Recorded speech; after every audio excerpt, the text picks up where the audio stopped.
కేరళలో కురుస్తున్న భారీ వర్షాలు, ఉధృతంగా ప్రవహిస్తున్న వరదలు ఎన్నో కుటుంబాల్లో విషాదాన్ని నింపుతున్నాయి. అయితే ఈ విపత్తు మధ్య ఒక వ్యక్తి చేసిన త్యాగం దేశం మొత్తాన్ని కంటతడి పెట్టేస్తోంది. తన ప్రాణం గురించి క్షణం కూడా ఆలోచించకుండా మరో వ్యక్తి ప్రాణాలను కాపాడేందుకు తన లైఫ్ జాకెట్ను ఇచ్చి చివరికి తానే వరద నీటిలో కొట్టుకుపోయిన ఓ నిజమైన హీరో కథ ఇది. ఆయన పేరు ఆర్ రాజేష్. కన్నూరు జిల్లాలోని చెరుపుళ ప్రాంతంలో కురిసిన భారీ వర్షాలతో కరియంకోడ్ నది పొంగింది. దీంతో 61 ఏళ్ల రైతు బెన్నీ వరద నీటి మధ్య చిక్కుకుపోయాడు. సమాచారం అందుకున్న వెంటనే రెస్క్యూ టీం సభ్యుడు రాజేష్ తన సహచరులతో కలిసి ప్రమాదకరమైన వరద నీటిలోకి దిగి ఆ రైతును చేరుకున్నాడు. రాజేష్, అతని బృందం ఎంతో సాహసంగా బెన్నీని రక్షించి ఒడ్డుకు తీసుకొస్తుండగా ఒక్కసారిగా నీటి ప్రవాహం మరింత ఉధృతమైంది. ఆ సమయంలో వృద్ధుడు నీటిలో కొట్టుకుపోయే పరిస్థితి ఏర్పడింది.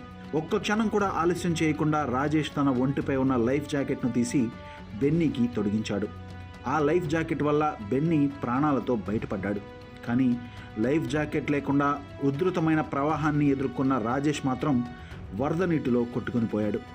తాను ప్రాణాలు కోల్పోయినా మరో మనిషి ప్రాణాలను కాపాడి నిజమైన మానవత్వానికి నిదర్శనంగా నిలిచాడు. 36 ఏళ్ల రాజేష్ కేవలం ఒక స్విమ్మింగ్ ట్రైనర్ మాత్రమే. ప్రకృతి విపత్తులు సంభవించిన ప్రతిసారి ముందుండి ప్రజలను రక్షించే ధైర్యవంతుడు. 2018లో కేరళను ముంచెత్తిన భారీ వరదల్లో ఆయన అనేక మంది ప్రాణాలను కాపాడాడు. 2024లో వైనాడ్లో కొండ చర్యలు విరిగిపడినప్పుడు కూడా ప్రమాదాన్ని లెక్క చేయకుండా రెస్క్యూ ఆపరేషన్స్లో పాల్గొన్నాడు. ఇతరుల ప్రాణాలను కాపాడడమే తన జీవిత లక్ష్యంగా భావించిన రాజేష్ 2026 వరదల్లో మాత్రం తన జీవితాన్నే త్యాగం చేశాడు.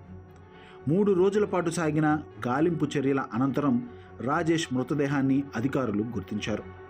పూర్తి అధికారిక లాంఛనాలతో ఆయన అంత్యక్రియలు నిర్వహించారు. కేరళ సీఎంతో సహా పలువురు ప్రముఖులు హాజరై ఆయనకు నివాళులు అర్పించారు. అయితే ఆయన ఇంటి పరిస్థితి ప్రతి ఒక్కరిని కలిచివేసింది. 2 ఏళ్ల క్రితమే రాజేష్ తమ్ముడు రైలు ప్రమాదంలో మరణించాడు. ఇప్పుడు కుటుంబానికి పెద్ద దిక్కుగా ఉన్న రాజేష్ కూడా దూరమయ్యాడు. భార్య షాఫియా, 2 చిన్నారులు అభిషేక్, అర్షన్, వృద్ధులైన తల్లిదండ్రులు కన్నీరు మున్నీరయ్యారు. ప్రభుత్వ పథకం కింద నిర్మిస్తున్న ఇల్లు ఇంకా సగంలోనే ఉంది. అప్పులు, ఆర్థిక ఇబ్బందులు, కుటుంబ భారం మధ్య రాజేష్ లేకపోవడం ఆ కుటుంబానికి తీరని లోటుగా మారింది. రాజేష్ త్యాగానికి రాష్ట్ర వ్యాప్తంగా ప్రజలు నివాళులర్పించారు. ప్రజాప్రతినిధులు, అధికారులు, వేలాది మంది ప్రజలు ఆయన అంతిమయాత్రలో పాల్గొని అశ్రునయనాలతో వీడ్కోలు పలికారు. మరొకరి ప్రాణం కోసం తన జీవితాన్ని అర్పించిన నిజమైన హీరో అంటూ ఆయనను కొనియాడారు. నేటి స్వార్థ ప్రపంచంలో కూడా మానవత్వం ఇంకా బతికే ఉందని రాజేష్ మరోసారి నిరూపించారు.